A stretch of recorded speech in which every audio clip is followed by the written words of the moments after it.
After my final exams were graded and the scores were released, I made a choice that set my life on a new course. I selected a university more than 1,000 miles from home. My parents were livid. Their anger, however, wasn't just about the distance. It was rooted in something much closer to home: a room. I was their only daughter, born into a comfortable upper middle class family. They were landlords owning three separate properties across the city. Despite this, at the age of 18, I still did not have a bedroom to call my own. This reality came to a head at my 18th birthday party. Surrounded by a gathering of our friends and relatives in a rented banquet hall, I was prompted to make a wish. I took a deep breath and said, clearly enough for everyone to hear, "I want my own little room." An immediate hush fell over the chattering guests. I heard one of our relatives whisper to her husband in shock, "She doesn't have her own room?" A girl her age needs her privacy, especially an only child. We have two kids, and we converted our living room into a third bedroom so they could each have their own space. I pretended not to hear, ignoring the strained expressions that instantly appeared on my parents' faces, and kept a bright smile fixed in place. "That's right," I confirmed. "I don't have my own room." My father managed a tight, forced smile and addressed the room. "She's only joking, of course. She is our only daughter, and we have 3 houses. How could she possibly not have her own room?" My mother shot me a desperate, pleading look. "Chloe is just teasing us. Quick, make a different wish, honey." I let out a quiet sigh that no one could hear and looked directly at them, infusing my voice with all the sincerity I could gather. "Mom, Dad, I'm 18 now. I really, truly want my own space." The room fell silent once more. The relatives exchanged uneasy glances, their expressions growing complicated as they looked from me to my parents. Both of them held stable government positions, were financially secure, and had meticulously built a public persona as devoted, doting parents. How could it be that their only child didn't even have a room to herself? Suddenly, my grandmother, who had been sitting quietly, began to cry. "It's all my fault," she sobbed. "I've taken my granddaughter's room. I'm so old, I've just become a burden on everyone." A wave of guilt washed over me. My grandmother had always been somewhat distant, but we had been roommates for more than 10 years. I wasn't completely without affection for her. Perhaps I had pushed things too far. As I hesitated, a sharp, stinging slap landed across my face. My father stood over me, his hand still raised, his breathing heavy and ragged. "You ungrateful brat," he seethed, "acting like you're too good for your grandmother already." My mother rushed to his side, trying to pull his arm down while anxiously inspecting my cheek. "Chloe, we can discuss this when we get home." Did you really think we wouldn't say yes? I just stood there, stunned into silence. The truth was, I did have my own room once for a brief period.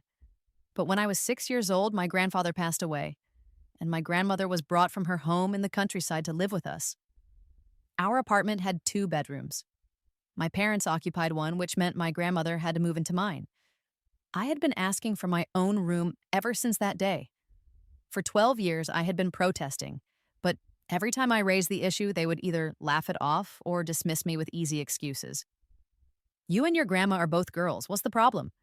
Besides, if you need more space for your things, we can just install more shelves." But it wasn't about storage, it was about having a personal space, a sanctuary that was exclusively mine. With the mounting pressures of school, I desperately needed a place where I could unwind and be myself. I wanted to fill a room with the things I loved, not my grandmother's collection of health supplements and her drab, graying wardrobe. My grandmother snored loudly and ground her teeth in her sleep. Like many older people, she also woke up frequently throughout the night, which meant I was in a constant state of sleep deprivation, often finding myself dozing off in class. For the 3 days of my university entrance exams, my uncle finally took her to stay at his house. I thought my ordeal was finally over, that I could at last breathe freely. I began to daydream about how I would redecorate the room and invite my friends over to see it. But as soon as my exams concluded, she was sent right back, and my brief moment of joy vanished. In a moment of desperation, I had once humbly proposed to my parents that I could create a small, partitioned-off space for myself in the bathroom, the kitchen, or even on the balcony. All I wanted was a private area, and I didn't care if it was cramped or unconventional. My mom had simply stared at me as if I were a child who didn't know any better and gently scolded me. "You're the apple of our eye. How could we possibly let you sleep in a bathroom or a kitchen? Imagine the embarrassment if anyone found out." My dad would pat my head and chuckle. "Silly girl. If my colleagues at the school found out that I, a dean, was making my daughter sleep in the bathroom, I'd be a laughingstock." Knowing my direct protests were futile, I decided to take a gamble at my party, hoping that a bit of social pressure from our relatives might finally persuade them. More than that, I wanted to send them a message. I was an adult now, not a little girl. I needed my own physical, private space. Was that really such an outrageous thing to ask for? The hotel banquet hall became a blur of indistinct noise. My dad's eyes were red as he glared at me. It seemed slapping me hadn't been enough to extinguish his rage. My mom and a group of guests were physically holding him back, trying to placate him. I felt as though I couldn't hear a thing, even as a burning sensation spread across my cheek. I clutched my face and fled from the hotel. The cool night air helped to clear my chaotic, grief-stricken thoughts. The lights from countless homes twinkled around me, but I just felt a profound emptiness. My cousin Sarah, with whom I'd always had a somewhat cool and distant relationship, sent me a text message. "You know, I used to be so jealous of you. Your parents both have good government jobs and make a lot of money. Not like my parents, who run a street stall and barely make enough to feed and clothe me." It was true. Growing up, I always had the newest clothes and attended the best tutoring centers. When it came to my education and daily needs, my parents never seemed to hold back. While my friends complained about having to share snacks and toys with their siblings, I felt grateful to be an only child, the sole focus of my parents' affection. That was why, when it came to the issue of not having my own room, I would sometimes try to console myself by thinking they must have their reasons. After all, with their financial resources, getting me a room would have been a simple matter. I didn't reply to her text. A second message from Sarah appeared a moment later. "But I stopped being jealous of you a long time ago. Do you want to know why?" I turned off my phone, refusing to let her pry into my moment of vulnerability. I sat down on the edge of a bridge, the river below so dark in the night that I couldn't see its bottom. It felt just like my understanding of my parents' love for me had suddenly become murky and unclear. I don't know how much time passed before the sound of sirens pierced the air. Lost in my own world, I hadn't realized that a crowd had formed on the other side of the bridge. My mom was at the front, her voice trembling as she shouted, "Chloe, we already decided to get a new house. We just hadn't gotten the chance to tell you yet. Please, just come down, okay?" My dad's eyes were rimmed with red, and he was slapping his own face over and over again. "I'm sorry, I shouldn't have hit you." Dad just lost his temper for a moment.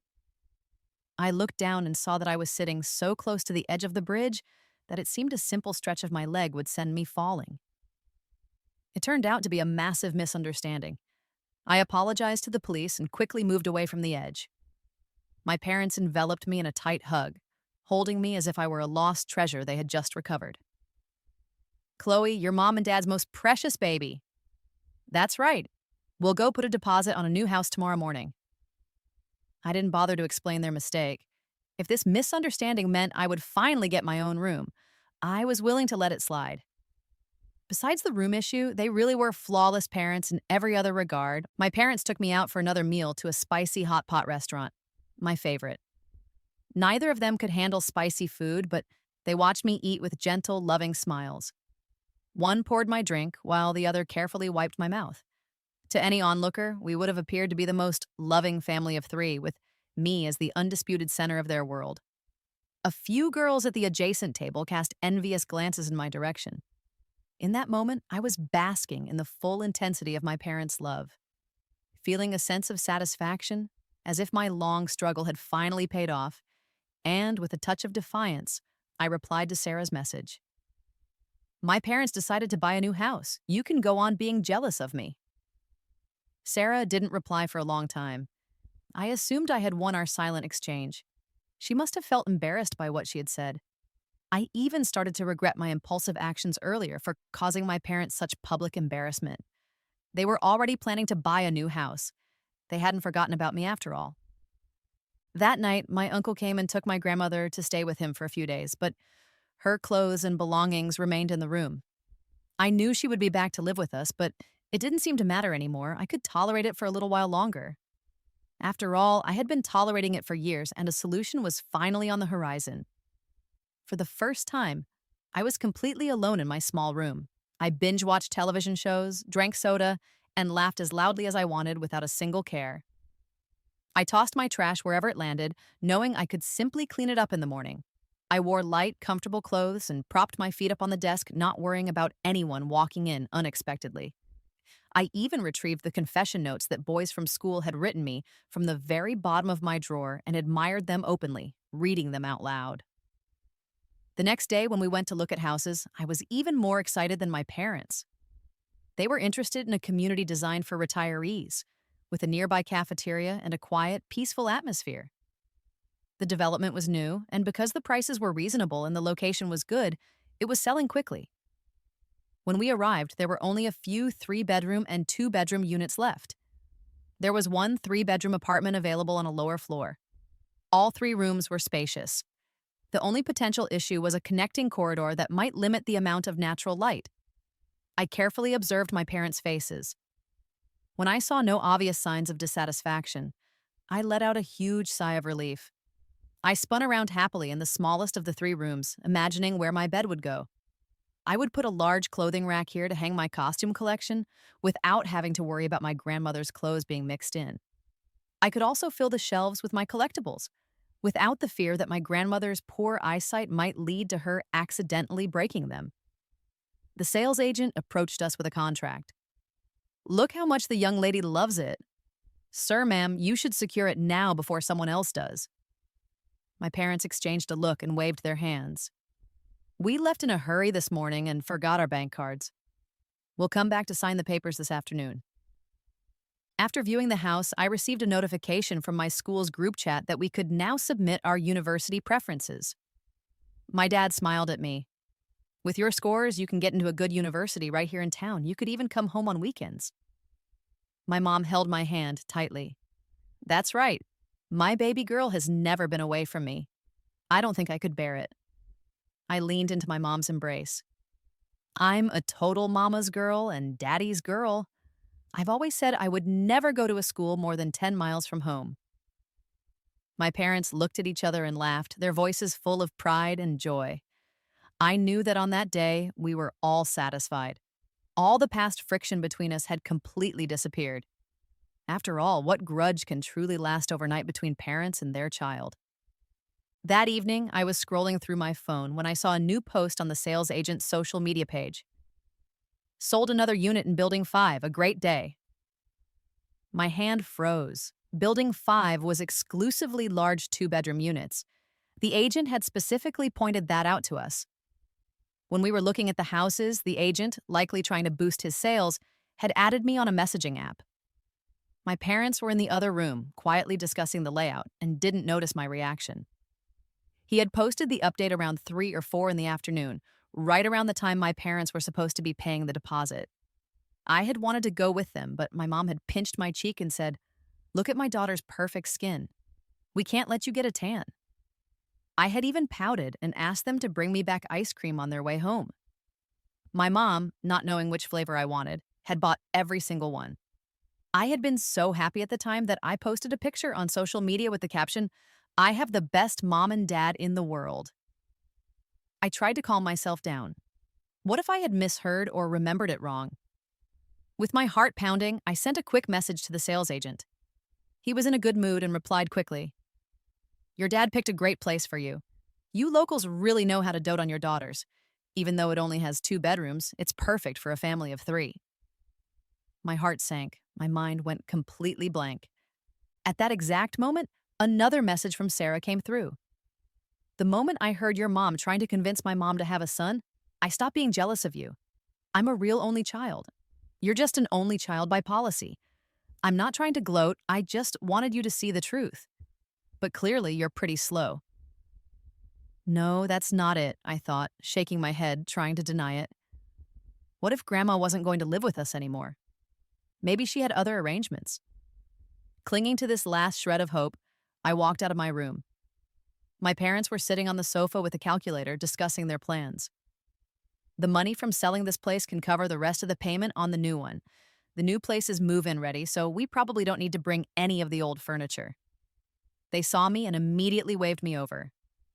Chloe, come help us with the math. You're young. Your brain is sharp. I tried to keep my voice as normal and calm as possible. Is Grandma still going to live with us? Without looking up from his calculations, my dad answered casually, Of course, I'm the eldest son.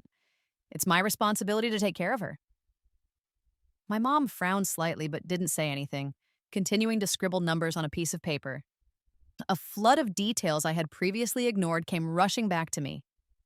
My grandmother has 2 sons. My mom used to complain about why Grandma didn't go live with my uncle. My dad would say, My nephew is a boy. It's not convenient for him to live with his grandmother. My mom never brought it up again. My mother is not a submissive person. She once threw a massive fit because my dad, on a business trip, forgot to bring her a local souvenir. She made him take a long-distance bus back just to buy it again before she let it go. Ever since Grandma moved in, whenever my maternal uncle came over to borrow money or take things, my dad would just turn a blind eye.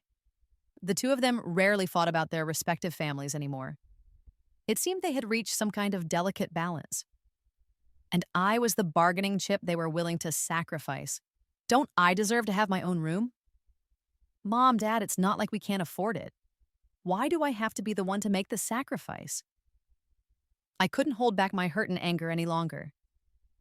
After shouting, my whole body trembled, and tears streamed down my face uncontrollably. And in the face of my breakdown and rage, my parents seemed unusually calm. My dad just shook his head and sighed. So, you found out. My mom took a tissue to wipe my tears, chiding me. You'll be away at college and will barely be home anyway. Why waste a whole room? And let me tell you, the lighting in that 3-bedroom was terrible. A lack of sunlight is really bad for your health. The big 2-bedroom has south-facing rooms and a great layout. And to be blunt, at your grandmother's age, after she's gone, the room will be all yours anyway. My mom kept talking, but I only heard one phrase.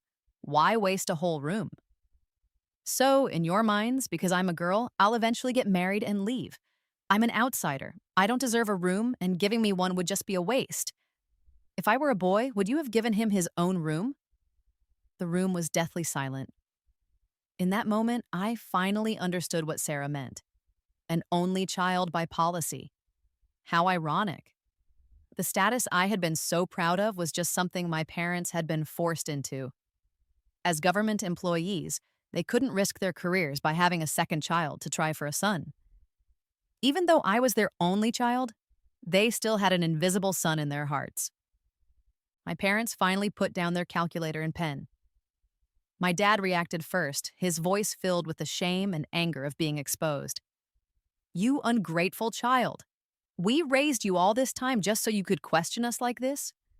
Girls in the countryside don't even get to go to school. They're married off early to pay their family's debts. And here you are, being picky. We've spoiled you rotten. My dad was panting after his tirade. My mom poured him a glass of water and then shot me a disapproving look. What is wrong with you, getting fixated on this again? Mom, you pulled a lot of strings to get my cousin into that new magnet school, didn't you? So your nephew could get a good education. Dad, I hear my other cousin is going to a private university. Are you footing that massive tuition bill? For a second, my parents' faces looked unnatural, but their expressions quickly shifted back to anger. Your uncle only has one son. Back then, my career was more important. Your cousin is the only male heir in our family. He's your family, your support system down the line. Don't you use that tone with me. I laughed. I laughed so hard I bent over, tears streaming down my face. I had personally shattered my own delusion that I was the only daughter basking in all my family's love. My mom looked at my dad with concern. What's wrong with our daughter? My dad snorted. You spoiled her. Girls should just be raised simply. My mom shot back. Why don't you try simply raising that good-for-nothing nephew of yours? He couldn't even get into a public university. My dad retorted, And your brother's son is so great, he's failing his classes in elementary school. As they started to argue, they didn't notice I had already gone back to my room. Perhaps because of the huge fight, my emotions actually calmed down. I opened my laptop and changed all my university preferences to institutions in the north, over 1,000 miles away. If this place won't have me, there are other places that will. That evening, my parents knocked on my door and called me to the living room for dinner, acting as if nothing had happened. I could feel their slightly unnatural gazes on me. I looked at the table full of my favorite dishes, shrieked with excitement just like I always did, and gave them the emotional validation they craved. Wow, dinner looks amazing. You two could be professional chefs. Are we celebrating our upcoming move? My parents were very pleased with my no hard feelings performance. They exchanged a smile and whispered to each other, "See, I told you. Our daughter wouldn't stay mad at us. She's just a kid. It's all better now." Yes, yes. This is our sweet girl, always on our side. My dad, having had a little to drink, looked at me with a loving gaze. "Chloe, when you're in college, you have to come home for dinner every week. Dad will make all your favorite dishes." My mom, serving tea, smiled and shook her head. "Look how you spoil her, then she'll blame it all on me." I was busy eating and didn't have time to talk, just nodding along with, "Hmm. Look at her, such a big girl acting like a little kid. It's all your fault for spoiling her. She's our only treasure. How could we not spoil her?" I laughed along with them, acting carefree and thoughtless. Our relationship seemed even closer than before. Because my exam scores were excellent, my parents' colleagues were always inviting our family out to dinner, ostensibly so my parents could share their child-rearing wisdom. My dad's school even issued a letter of commendation, and my mom's department gave her a bonus. My dad was beaming, and my mom looked 10 years younger. The night before my acceptance letters were due, I was dragged to another dinner party. My dad's best friend, a little drunk, got chatty. "See, this is why having a daughter is better. She goes to college locally, marries locally. When her parents have a headache or a fever, she's right there to help. Not like my troublemaker son, so restless, had to run off to a school 1,000 miles away. They say you're most likely to stay and work where you go to college. I'll have no one to take care of me when I'm old. Daughters are just more caring." My dad waved his hand dismissively, but the pride in his eyes was overflowing. "Not at all. Sons and daughters are equally caring." My mom was peeling shrimp for me, sneaking glances at my great-aunt across the table, Sarah's mother. "You know your great-aunt? Can you believe she let her only daughter go all the way up to the Northeast for college? She'll probably get married up there, too. Both of them have high blood pressure. What if something happens one day? Just two old people left alone." My Chloe is so much more thoughtful. She'll be mom and dad's sweet girl forever. As she spoke, she reached over and playfully pinched my nose. My mom's voice wasn't quiet. The whole table heard her. My great-aunt, in particular, looked extremely uncomfortable. My dad lightly scolded my mom. "You talk too much. Come on, everyone, let's drink." Sarah, who happened to be sitting next to her mother, let out a cold laugh, suddenly stood up and raised her glass to me. "Looks like we'll be classmates. Not gonna have a drink with me?" My mom looked at me, her expression slow to register, then turning to shock. I knew I couldn't hide it anymore, but I hadn't planned to anyway. I said calmly, "I applied to the Harbin Institute of Technology. I've probably already been accepted." My mom slapped my arm lightly. "You and your cousin are just teasing us. Everyone knows you're a total mama's girl." My dad laughed too. "Silly girl, you can't even handle the food up there." The dinner continued and everyone kept joking around, but the atmosphere was noticeably less lively, especially for my parents, who were frequently lost in thought. We finally made it through the dinner. On the way home, my dad was the first to speak. "Chloe, you applied to a local university, right?" My mom shot my dad a sideways glance. "Our Chloe is the most obedient girl. Don't you know that?" They both looked at me, their eyes filled with anticipation and a hint of anxiety. I blinked. "I won't disappoint you," I said ambiguously. "I'll just make you furious." They both sighed in relief and started chatting about picking a good day to move into the new house. The next morning, the mail carrier delivered my university acceptance letter. My mom was just like I had been that day, clutching a final shred of hope, nervously wondering if they had bought a house with a room for me. She prayed devoutly. My dad even closed his eyes as he tore open the envelope. But reality doesn't bend to their will. Harbin Institute of Technology. The 7 words were embossed in gold foil. They hit them like a whip across the face. The feeling was probably the same as when I found out they had bought a 2-bedroom apartment. A sense of disbelief, of being utterly deceived. My mom stamped her foot, heartbroken. Honey, we trusted you so much. We gave you the freedom to choose. We didn't interfere with your applications, and this is how you repay us? Was that freedom? No, that was just their confidence that they had everything under control. I explained to her calmly, Mom, if I go to college here, I'll have to come home every week. I'll have to keep sleeping with Grandma. I'll have to turn the lights out on her schedule, stay up late, or even be on my phone without making a sound. I can't talk to my friends. I don't want to live like that. My dad's eyebrows shot up. He looked crushed. His tone was full of disappointment. So, because of a room, you lied to your parents? You're abandoning us? I nodded. Yes, because of a room. My mom's voice was verging on tears. Then you can sleep in our room. Your father and I aren't unreasonable. We can stay up and talk with you. We can even play video games with you. I shook my head. When Grandma first moved in and her snoring kept me awake, I did temporarily sleep in my parents' room. At first, I was excited. It was like being a little kid again, sleeping with Mom and Dad. But at night, they would whisper to each other, checking to see if I was truly asleep. Then there would be strange noises, and the bed would start shaking violently. I slowly figured out what was happening. I was mortified and terrified. I quickly found an excuse to move back in with Grandma. Honey, I really didn't know you were so bothered by it. It's just a room, isn't it? We can get a different house after you graduate. And we have those other 2 properties that we'll get back in 10 years. Those places are bigger. They have 4 bedrooms. You can have 2 rooms if you want. My mom was rambling, desperate. Was it just about the room? Not entirely. They had 2 other properties, but they'd signed rental contracts that spanned more than a decade without a second thought. They never planned on moving back themselves. Our current apartment wasn't even that small. They could have easily partitioned off a small room in the living room, but they thought it was too much trouble, that it would interfere with their TV time. They wouldn't even compromise on a little bit of natural light for me. Did they really love me? Love is supposed to feel like you always owe the other person, like you want to give them the best of everything. I suddenly remembered why Sarah and I never got along. One year, I went to her house to play.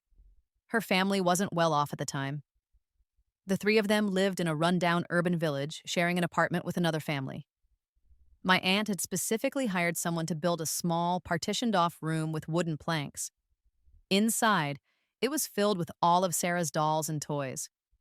For some reason, I just burst into tears. Maybe it was the contrast. In such a dilapidated environment, there was this little pink room. The impact on me was immense. Later, my mom told my dad with a look of disdain, "Can you believe they carved out a tiny room in that dump? It's hilarious. Thank God our daughter has it so much better." Honestly, the university in Harbin had always been my dream school, but I'd backed down because of the distance. I was worried about being so far from my parents. They doted on me so much, I thought they'd be sad if I left. But maybe I was overthinking it. Maybe I wasn't that important. My dad tore my acceptance letter to shreds and threatened me. "If you dare go, we'll disown you. We won't pay a dime for your tuition or living expenses." My mom tried to reason with me. "Honey, how about you just take a gap year and reapply? It's so long and cold in the Northeast during the winter. You won't get used to it." I grabbed my already packed suitcase and walked toward the door. Behind me were my dad's roars of anger and my mom's sobs. On my way downstairs, I ran into my grandmother coming home. Even though we hadn't seen each other in days, she didn't greet me with the same beaming smile she gave my male cousin. Her expression was flat. "I went to your uncle's place, but he and your aunt were fighting constantly. Your dad is much more filial. I'm more comfortable at your house. I hear you and your parents are moving to a bigger place. Tell them to buy a big bed this time. It's not comfortable for me being squeezed in with you either." I gave a bitter smile and continued down the stairs. I started helping out at Sarah's family's small restaurant. The pay was only $2,000 a month, but it included room and board, which I was happy with. My parents sent a message. If I didn't come home before the semester started, they would wash their hands of me. They seemed to think they had me cornered. In their eyes, I was a spoiled princess who couldn't even pick up a bottle if it fell over. How could I possibly handle manual labor? My aunt tried to persuade me. "Why don't you just go home? All parents love their children. They're just saying those things because they're angry." Sarah scoffed. "Mom, don't get involved. All we have to do is pay her on time." I didn't mind Sarah's bluntness. After all, she had to beg her mom for a long time before she agreed to take me in.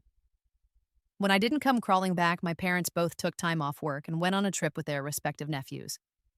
The four of them went on the Sichuan Tibet scenic route I had been dreaming about for ages. I had planned the whole thing, made an itinerary, and was going to go with my parents right after I submitted my college applications. On their social media, my dad had his arm around my cousin, and my mom was hugging my other cousin. They were all smiling radiantly. My dad sent me a text. "This was all supposed to be for you." My mom didn't say anything, just kept sending me pictures of the scenery along their route. I had just finished wiping down several tables. I cleaned the grease off my hands before replying, "Have a great time." But I wasn't as strong as I thought. Tears started to fall despite myself. I turned on the faucet and splashed water on my face until my collar was soaked. I let out a sneeze. I rushed to the back to change my shirt. Customers outside were already calling for their food. I pushed aside my sadness and got back to work. When my parents got back from their trip, they came to see me right away. They brought my cousins with them to my aunt's little restaurant for dinner. One cousin was holding the latest Apple gear, iPhone, iPad, AirPods. The other was wearing a new jersey and brand name sneakers. My mother ordered all of her nephew's favorite dishes. My father handed the menu to his nephew and told him to order whatever he wanted. My cousin looked a little uncomfortable and waved at me. "Chloe, come sit with us." My dad snorted. "Ignore her. She'd rather suffer than live a good life." I was wearing a greasy apron and my hair smelled of oil. The sight of me made my mom's eyes instantly turn red. "Chloe, come home with Mom. We've already found a prep school for you. You have such a good foundation, just one more year of hard work." My cousin couldn't help but chime in. "Auntie, they might change the college entrance exams next year. Taking a gap year isn't so simple. It can really mess with your head." My other cousin was more naive. "What's a gap year? Is Cousin Chloe being held back? How embarrassing."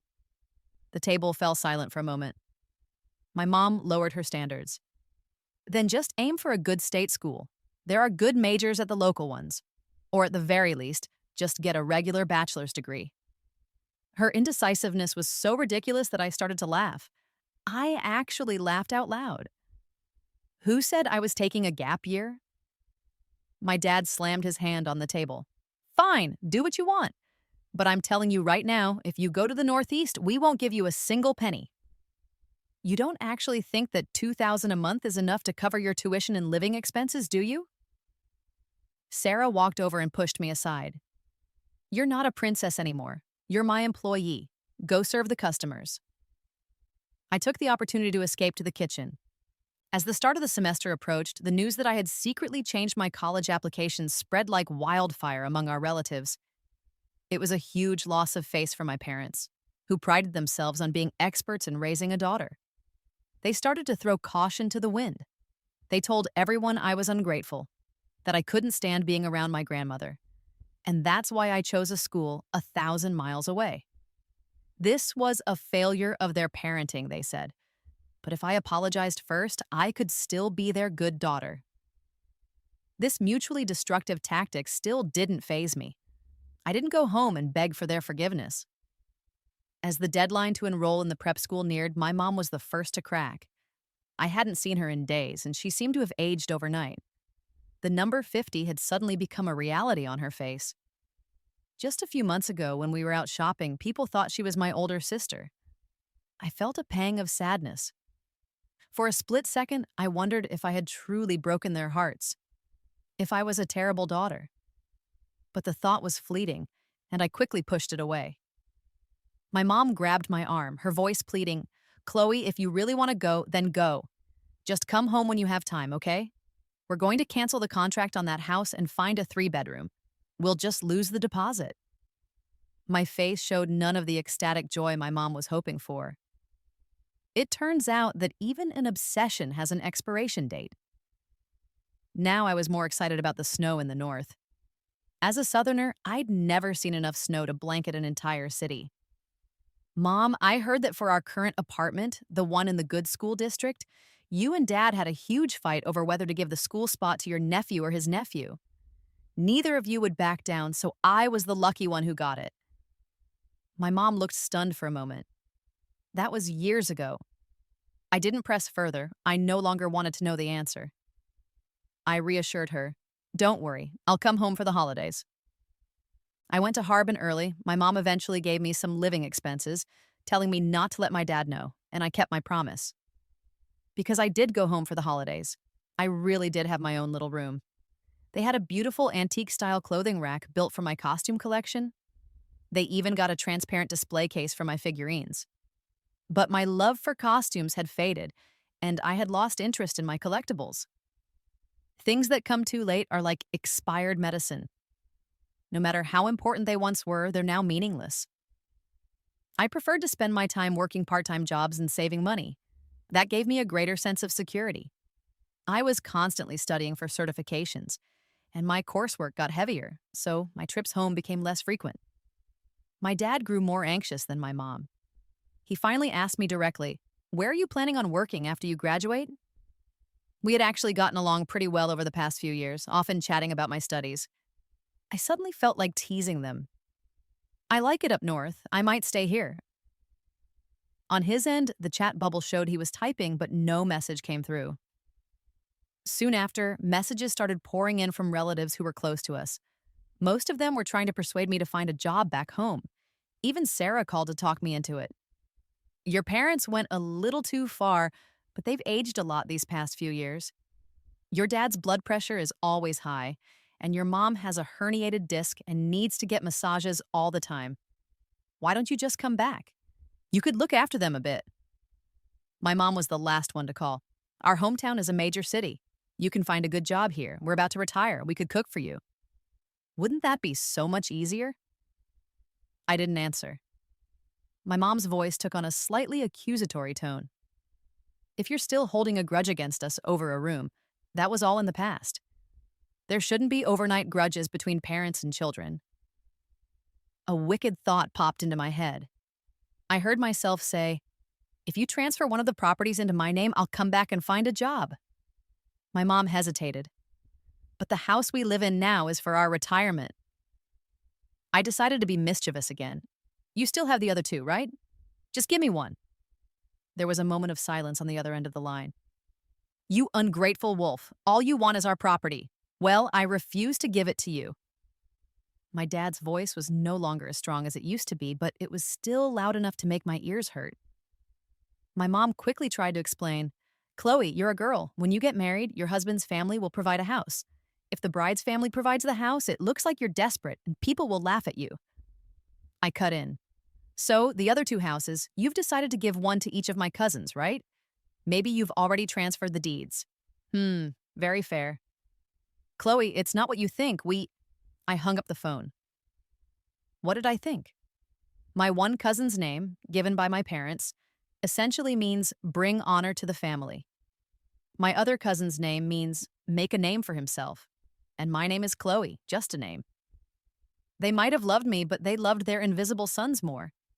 But those boys have their own parents. They didn't need my parents' coddling. So my parents had to find other ways to love them. And I got whatever leftover affection there was. I thought I would at least have a hysterical breakdown, but I was calm. Accepting that your parents don't love you that much isn't as hard as it seems. Though it took me a long time to realize it. I didn't end up staying in the Northeast. My mom was right about one thing. There were no jobs there suitable for my major. I moved to Shanghai, which was still over 1,000 miles from my hometown. I prioritized finding a company that provided an apartment. If I worked there for 10 years, the small apartment would be mine. I seemed to have developed an obsession with having a place of my own. In a city as expensive as Shanghai, this was an incredibly generous offer. With that, I finally put down roots. I had a home in the truest sense of the word. Whenever I had time, I would still fly home. But work wasn't like school. Besides my annual leave, I could barely squeeze out any other time to go back. So every year, I could only go home for 3 or 4 days during the new year. I heard that my uncle and my other uncle's family had already moved into the 2 properties my parents used to rent out. When I visited for the new year, my parents watched me nervously, as if they were afraid I would cause a scene.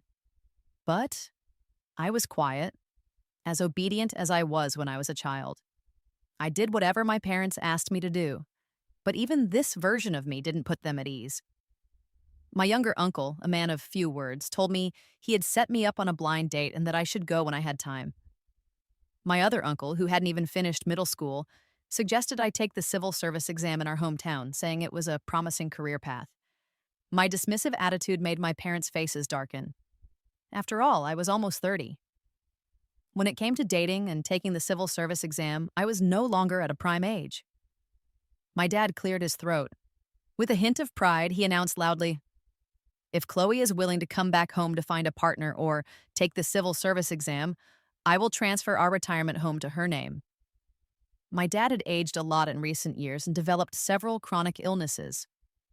My mom constantly suffered from back and leg pain, and when it flared up, she could only lie in bed. Their cloudy, expectant eyes were fixed on me. They seemed to be waiting for me to jump for joy and nod eagerly, to coo like I did when I was a child. Mom and Dad are the best. But I just picked up a piece of food with my chopsticks, and only after I finished eating did I say slowly, "I also have something to announce. My boyfriend and I are already married. We've also bought a new apartment.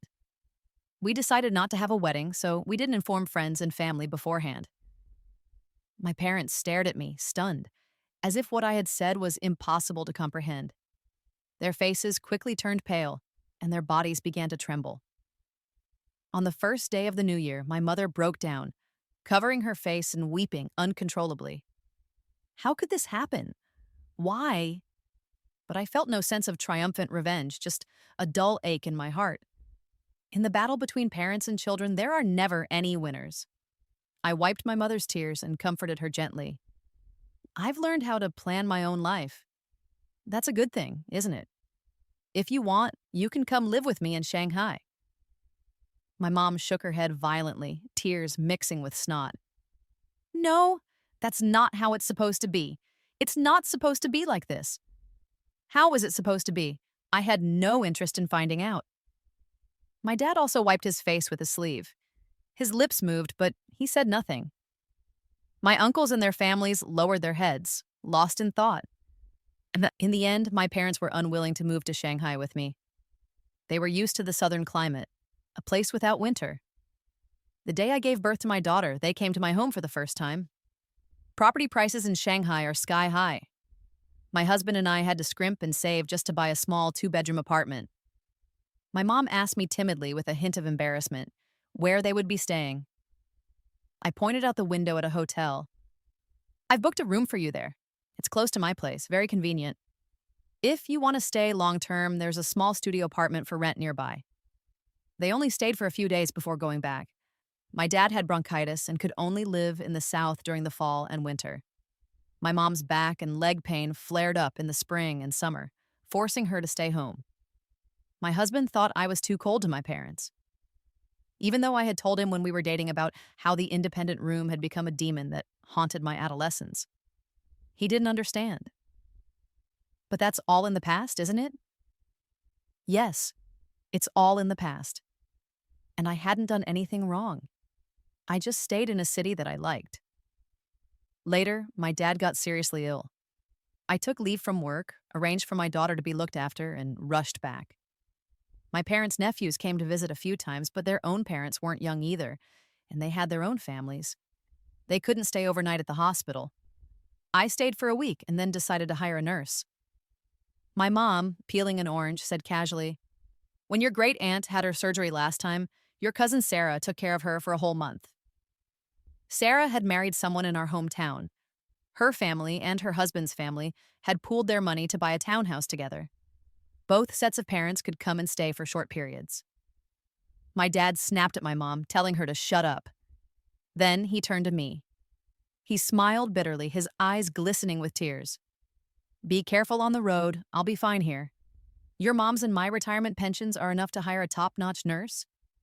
It's a long way. Don't fly back and forth if you don't have to. Be careful on the road, Ava. Right. I started going by Ava in college. I, too, could pursue my own ambitions and reach for the sky.